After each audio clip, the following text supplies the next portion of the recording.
با تحفه خاطروی تقدیم کرده می شود. آها انا ببینین، این هم یک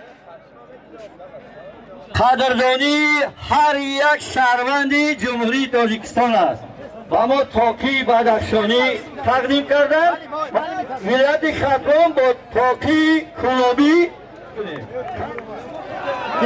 تیمور رحیمov و تیمور رحیمov نیز تحفه خاطروی تقدیم می شود. انا که قشاق بگیرین با لباسهای ملی الک صورت بگیرین در همه جا فرفید که همه ببینن عبرت بگیرن این دوستی ما، این رفاقتی ما، این یک جایگی ما را هیچ کس ویران کرده نمیتواند.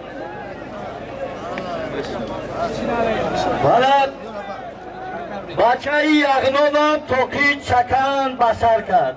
این هم یک دوستی است، یک ترسک و افتخار هر دو پهلوانا.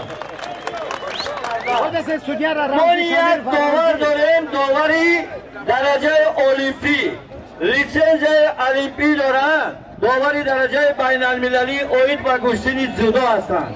شهروند انامین سرزمین، انامین مهن، انامین تاجیکستانی خیلی هم زیبا و دوارای ما است.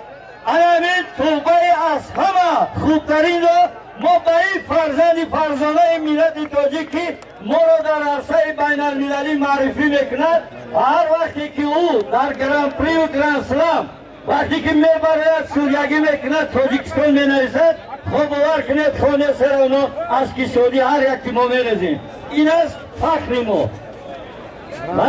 دستاندرکاران این چرابینی و سرمربی تیم منتخب جمهوری تاجیکستان اوید با گشتین جودو یکی از پهلوانان معروف خط نازمین محمد مراد عبدالرحمن من خواهش میکنم اگر همینجا دستاندرکاران اجازه بدهند برین یک کار کنیم همین مهمانان با همین لباسهای ملی یک دوری همین بزنیم که همه ببینند که ما چی در دوست و محمد مراد عبدالرحمن شکر محمد میر محمد تیمور رحیمov یک خرسک با افتخار همه اینا خرسک بزنید.